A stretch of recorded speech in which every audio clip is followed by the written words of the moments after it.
Hey everybody, it's Shaman Sister Sin, and you're listening to the Meditations and More podcast brought to you by Transrelational Healing, ShamanSpiritCenter.com, and LittleShaman.org. That's me, Little Shaman. Today I wanted to talk to you about trying to be the quote good guy in relationships with narcissists. This is something most people deal with when interacting with narcissists, so I thought we could talk about it on the show today.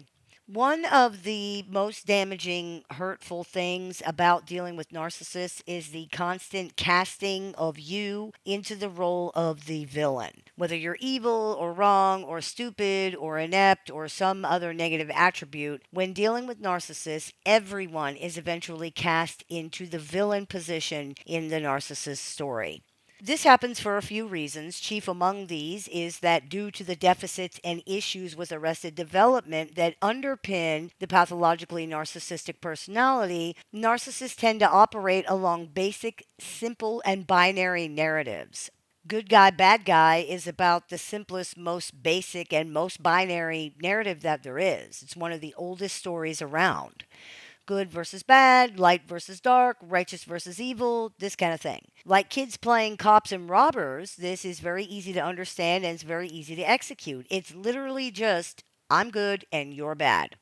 Narcissists have extreme difficulty with nuance and understanding shades of gray. They tend to see things as very black and white. So, internalizing the reality of more complex dynamics and understanding these is often beyond their capabilities. It really is. Indeed, they may even become frustrated or angry with attempts to inject nuance and complexity into dynamics and understanding, claiming that to do that is to make things complicated and confusing. For them, it probably does. Like very young children, adult narcissists have serious issues with whole object relations, meaning they have immense difficulty with combining contradictory characteristics into a cohesive, integrated image of one object. In other words, they can't really understand that a person has both positive and negative qualities or attributes. For narcissists, if you're good, you're all good. And if you're bad, you're all bad. This is why their negative images and characterizations of other people are more like children's cartoon villain caricatures than they are like real people. And this appears to be very sincere. These extreme polarizations are how they understand human beings, including themselves, which is why generally they must always be the good guy. Their conception of a bad guy is very, very bad indeed, and there's no in between. You cannot be both bad and good, you're one or the other. Their definition of good is angelically good. Their definition of bad is very, very bad. Absurdly, delusionally bad. Like Snidely Whiplash tying a helpless maiden to the railroad tracks, bad. Who would want to be that guy? Another reason narcissists cast virtually everyone into the villain role eventually is that because narcissists see things in such binary terms, there has to be a good guy and a bad guy. This isn't just a simple, convenient narrative, it's legitimately how they see things. As we just discussed, the bad guy cannot be the narcissist. That just can't be. That is intolerable. So it has to be you or whoever else is around enough to be able to be blamed. If you've not been the villain yet, guaranteed somebody else is. And if that person disappears or ends up in a position where they have less influence or presence in the narcissist's life and you have more, you will very likely become the villain instead. As an example, let's say you met the narcissist in your life while they were going through a divorce. Their ex partner is the big bad boogeyman. They are the villain, evil, manipulative, scheming, a cheater, a thief. They would probably kill the narcissist if they could get away with it. That is how bad they are.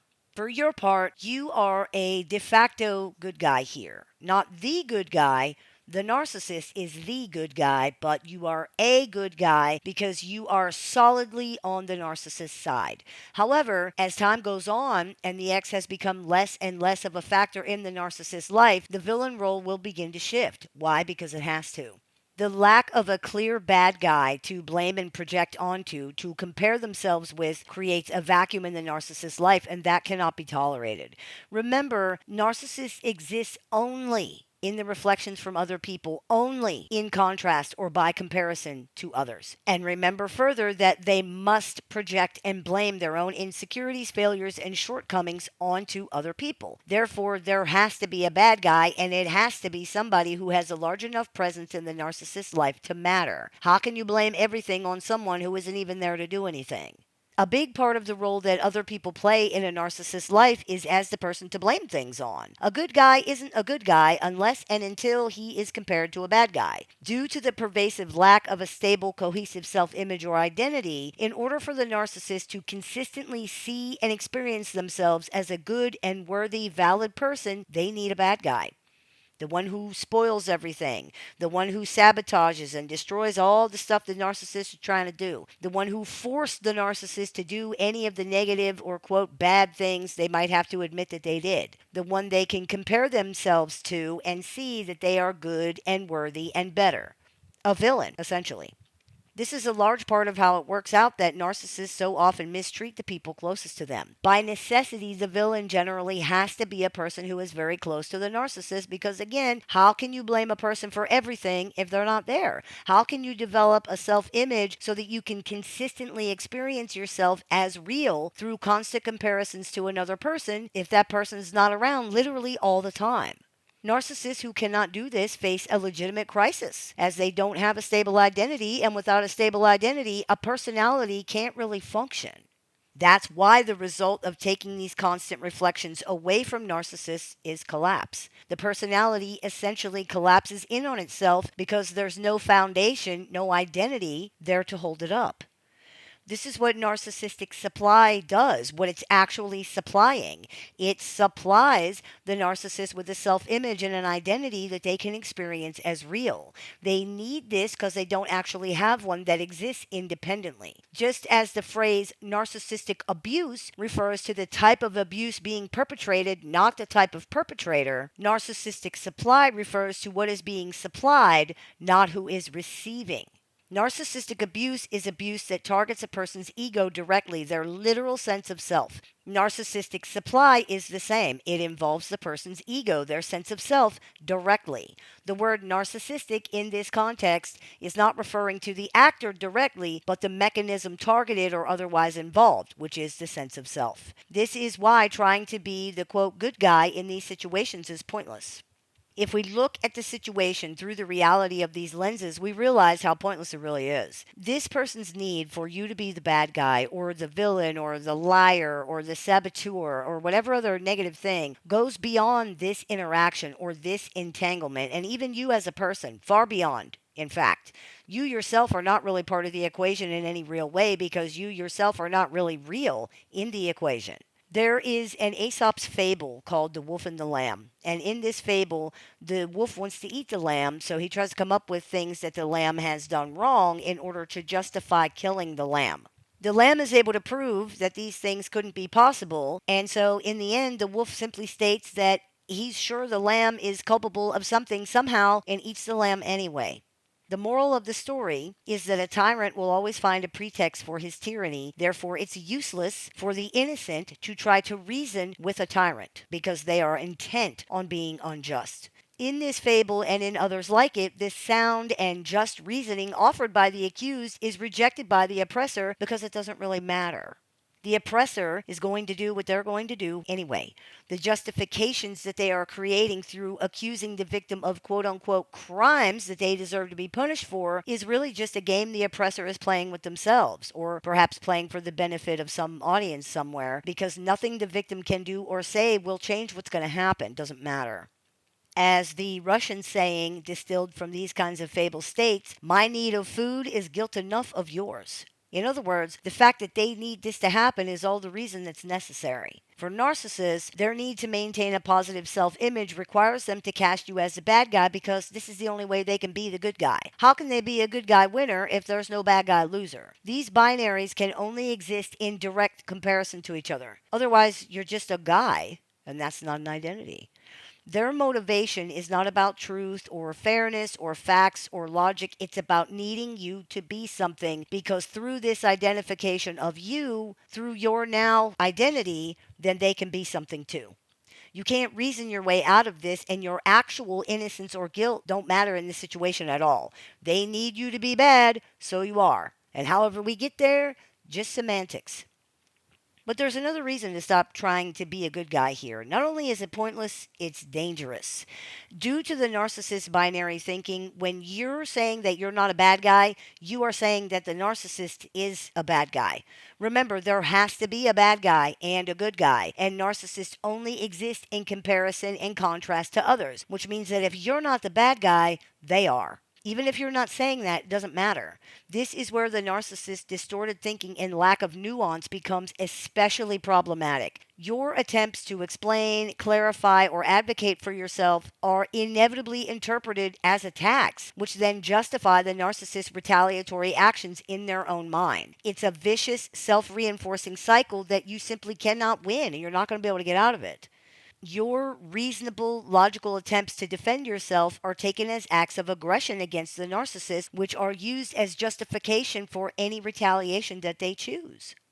In a Persian telling of the theme that we've been exploring called The Hawk and the Partridge, the hawk accuses the partridge of taking up all the shade so that the hawk has to sit in the sun.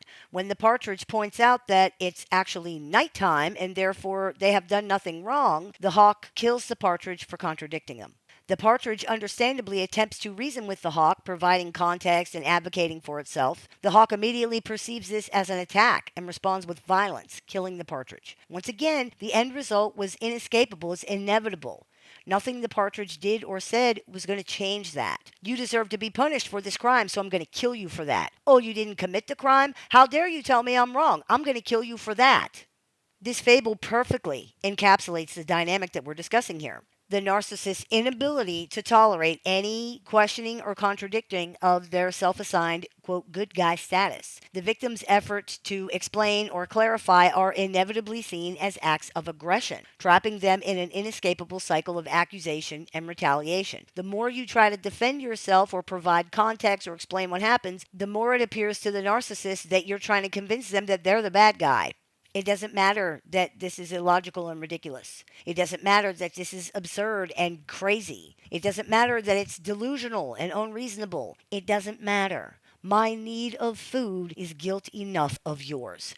That is what matters. In a practical sense, trying to be the good guy in these situations actually plays right into a narcissist's hands. A large part of the manipulation in these situations is centered around the narcissist claiming that the victim is a bad person or not good enough somehow, causing the victim to try ever harder to be a good person who is good enough. The reality is, they already are. Most people already know that. They want the narcissist to see this too and agree with it, to validate it, right? Who doesn't want that? The way the narcissist presents things, it seems like it would be possible to prove that to them. The constant criticism and character attacks from the narcissist often boil down to the same thing over and over again: be better. And people do try. However, as we've been discussing, this is not possible. You can't raise your own estimation in the eyes of a narcissist, because this will automatically lower their own estimation of themselves by default. Again, yes, this is illogical and ridiculous. It doesn't matter. That's how it is. It's a zero-sum game where any advancement or rising up of one party results in the automatic, immediate setback and lowering of the position of the other. Because of this, the narcissist's constant harangue that the victim needs to do better and be a better person is a red herring, because the victim cannot actually be allowed to do that, and because it's not based in reality anyway. It's just them trying to make themselves feel and look better. It's a no-win situation, the same one presented to the poor partridge in the fable that we were talking about earlier. If people don't defend themselves, they'll be labeled as bad and punished. But if people do defend themselves, they will also be labeled as bad and punished. You're damned if you do, and you're damned if you don't. So since you can't change the narcissist's mind, and you cannot, then you have to change the way that you look at it. Stop trying to be the good guy. Stop trying to do things to prove to this person that you are who you say you are. Stop investing so much in their image of you. It's not real. And the very fact that it is so wrong proves that you can't correct it. Because if reality meant anything to this person at all, if facts meant anything to this person at all, it wouldn't be so wrong. This needs to be understood because it's really, really important. The very fact that the narcissist has such a wrong image of you at all is evidence that this wrong image cannot be corrected by proof or reality. If it could, the narcissist would not have such a wrong image of you in the first place because it's not based on proof or evidence or reality in any way. Investing in this false image of yourself, even to try to correct it, is succumbing to the narcissist manipulations. It's validating this. It's operating along their lines. They define themselves through defining you. If you interact with this false image, even to try to correct it, you are validating it and thereby automatically validating the narcissist's false image of themselves too. Not even just for them, by the way, but for you too. You're investing importance in it that it does not deserve. You're making it matter when it doesn't. You're giving life to a ghost, in other words. It's literally a made up fantasy. Allowing that to dominate your thoughts, to define you for yourself, to define this other person, in spite of all the evidence that you see of how they really are, allowing this to direct your choices and your behavior is a completely understandable but ultimately very large mistake. When you invest in these false images, particularly the one of yourself, when you allow the narcissist fantasy to have power over you, when you let it influence or even dictate your behavior and your choices because you are so determined to be seen as the good guy that you know you are, the person you are actually destroying your own ability to advocate for or defend yourself in any way. Because this requires you to take all of their quote unquote feedback as truth, as honest, and attempt to modify yourself in order to fit into that. The end result of this is that you allow the narcissist to control every single thing about the interaction, about the relationship, including how you see yourself. This is a massive, massive mistake. This person does not see you as you actually are.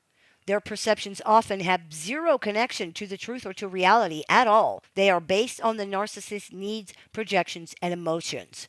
These things may have absolutely nothing to do with you or anything that you are doing or not doing, which means that you can't address them by addressing your behavior or by walking on eggshells, trying to prevent the narcissist from being hurt, insulted, offended, or otherwise reacting negatively because they're not actually reacting to what's objectively happening. They just think they are. It works like this. You say or do something, whatever it is, doesn't matter. The narcissistic personality interprets the thing that you said or you did to mean something it may or may not mean and has an emotional reaction to how that interpretation makes them feel. They react to their emotional response with behaviors such as doing or saying something or not doing or not saying something. They believe that how they feel about what they think happened is an accurate reflection of objective reality. For example, I was offended because you're being offensive. I was hurt because you're being hurtful. You're trying to hurt me, etc., etc. Because of that, they blame the entire thing on you, and they believe the problem is what or how or when or whatever that you are doing and saying things. The fact that the narcissist's interpretation and subsequent emotional reaction to that interpretation could be wrong or is being influenced by other things does not occur to them, and it makes no sense at all to them if it's pointed out.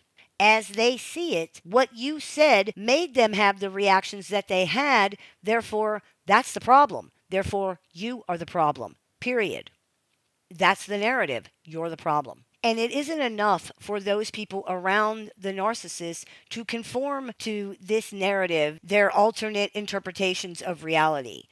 The people around them also have to believe it. They have to be it. If they don't, then the narcissist can't become what they're trying to become by comparison and experience as real through the reflections of themselves from the other person. In other words, it's not enough for the victim to just accept that the narcissist sees them as the bad guy. The victim has to believe themselves to be the bad guy too. That's the only way the narcissist can truly see themselves as the good guy in the equation. Remember, they can only see and experience themselves through the eyes of other people, which means that essentially they only exist in these reflections from other people. It's not a metaphor. It's not hyperbole. This is why just conforming to the narrative is not enough, as you have probably noticed. A performance of bad acting doesn't convince anybody. It has to be real to be real. It's very similar to a child with a doll. The child may be very attached to the doll, but the doll is only whatever the child makes it.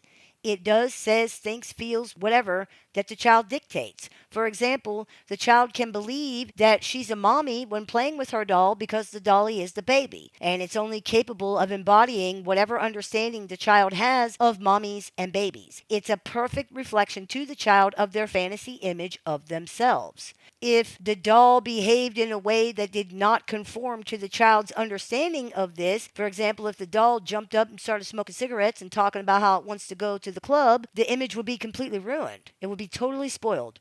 The doll then is not viewed as just a prop, even though it absolutely is one. It is the mirror that provides the proper reflection of the child's fantasy image back to them. It's a vessel that reflects the child's own internal understanding, fantasies, and self image. I'm the mommy because I'm taking care of the baby. The child does not see the doll as a mere object, but as an extension of their own psychological and emotional needs. The doll becomes the medium through which the child can project and realize, meaning to make real, their desires, fears, and understandings about the world. It is not a superficial interaction with an object, in other words, but a deeply meaningful one in which the doll takes on strong symbolic significance. The doll is not just a plaything, but a reflection of the child's innermost self and therefore an integral part of the interaction, even though the doll is not understood as an entity that is separate from the child. Similarly, narcissists do not view the people around them as independent, autonomous individuals, but as psychological mirrors, as reflections that validate the narcissist's own distorted self image via either comparison or contrast. The victim becomes a mirror, a vessel that exists to ultimately validate and affirm the narcissist's unstable sense of self back to them. Others are absolutely an integral part of the interaction, but not because they are seen as autonomous and independent individuals. It's because of the emotional and psychological weight that the narcissist places on these interactions. The people are props, yes, but not just props at all. Rather, they are vessels for realizing deeply personal, highly charged projections and fantasies about the narcissist.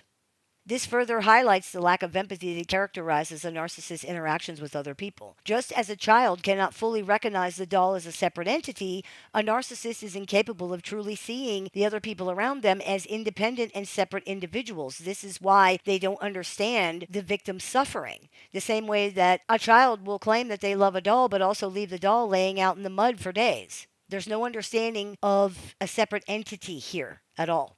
That is why what happens in relationships with narcissists happens. They're not so much trying to usurp or undermine your identity as much as they are essentially unaware in any real way that you actually have one. Just as it is with a child and a doll, the other people around narcissists are seen as extensions of the narcissists themselves. Dolls are idealized and, in many ways, stereotypical representations of human beings. Children play with dolls as a way of trying to make sense out of the world and the people around them in a way that's within their capacity. A doll is a blank canvas onto which the child can project their own fantasies, desires, interpretations, understanding of human behavior and relationships. In this exact same way, the narcissist views the people in their life as extensions of themselves, vessels to be filled with whatever roles or identities that the narcissist requires. In the same way that a child assigns specific personalities, emotions, and motivations to their dolls, the narcissist assigns these same things to the people around them based on their own needs, their own understanding, their own perceptions. The victim becomes a character in the narcissist's psychological drama, expected to play the part that the narcissist has chosen for them rather than being recognized as a distinct, autonomous individual. There's no escaping this role. For this and all the other reasons that we've discussed here today, there's simply no way for you to overcome this dynamic. There isn't really a way for the narcissist to overcome it either. Regardless of your intentions, of your actions, it plays out the same. This is the level of their capability. Ultimately, you will become caught in a catch-22 from which there's no escape. If you agree and accept the narcissist characterizations of you and your actions, you're punished because you're admitting that you're a bad guy. If you do not agree with it, if you defend against it, you are also punished because you're denying that you're a bad guy and you're saying the narcissist is a bad guy.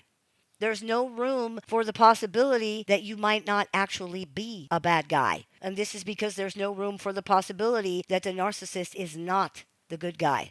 The mommy can't be the mommy if the baby's not the baby. Therefore, you are the bad guy whether you agree with that or not. And whether it's even true or not, doesn't matter. I want to be the mommy, therefore you're the baby, period.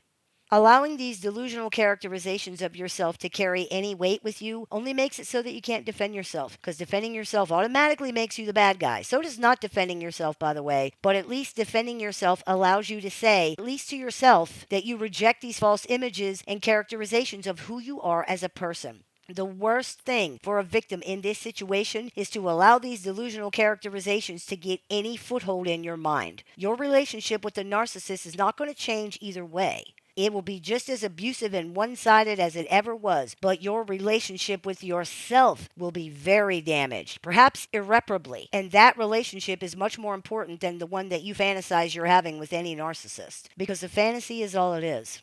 So, in conclusion, stop trying to convince people that you're a good guy in these situations. It doesn't work in a lot of cases, but even more importantly, it doesn't matter.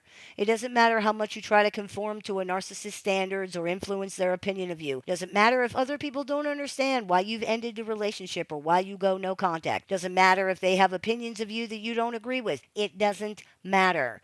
These things are not more important than your well being. Even just saying that out loud sounds crazy. So we're going to say it again. Other people's opinion of you are not more important than your own well being. And allowing them to interfere with your choices regarding your well being is really, really unhealthy and toxic. If someone is willing to sacrifice their well being just so that other people don't think they're the bad guy, or if their well being is tied to or even dependent upon needing other people to see them a certain way, that needs to be explored, because this mindset is extremely unhealthy and it generally causes serious, serious issues and hurt for people. There's no reason to judge yourself for this. If that sounds familiar to you, it's a big club and there are a lot of people in it. It's also unfair and counterproductive. Healing is about learning what works and what doesn't work for you, then using that knowledge to implement strategies so that more things can work. Understanding why we make the choices that we make and what we're actually trying to get out of any given situation is a great place to start. I hope that clears a few things up for you. As always, I look forward to your comments, questions, and suggestions, so please keep those coming. I take appointments online, over the phone, via text, via messenger, via email, and through Skype and Zoom worldwide. So if you are interested in speaking with me one-on-one, you can visit littleshaman.org to do that. I teach workshops, seminars, and clinics throughout the year. So if you'd like to see what we're offering this month, you can visit littleshaman.org to do that. I have a few books out for publication, so if you're interested in picking up a copy, you can do that on littleshaman.org or on amazon.com. And if you are interested in joining our support group with access to exclusive content, weekly support meetings, and more, you can visit littleshaman.org to do that as well. You've been listening to the Meditations and More podcast, brought to you by Transrelational Healing, shamanspiritcenter.com, and littleshaman.org. That's me, Little Shaman. May the Great Spirit bless you. Have a beautiful day. If you've been struggling through dealing with or recovering from an unhealthy relationship with a narcissist or other toxic personality, the Little Shaman has a catalog of over 500 YouTube videos designed to support your journey from discovery to recovery. You can also find additional resources on the Little Shaman website, including tools, courses, workshops, a support group with weekly meetings, and one-on-one appointments with the Little Shaman that are open to clients worldwide. There's even an AI chatbot built and trained exclusively by the Little Shaman using her work that can answer questions 24 hours a day, 7 days a week. For more information, visit littleshaman.org. You can listen to The Little Shaman wherever you find your favorite podcasts.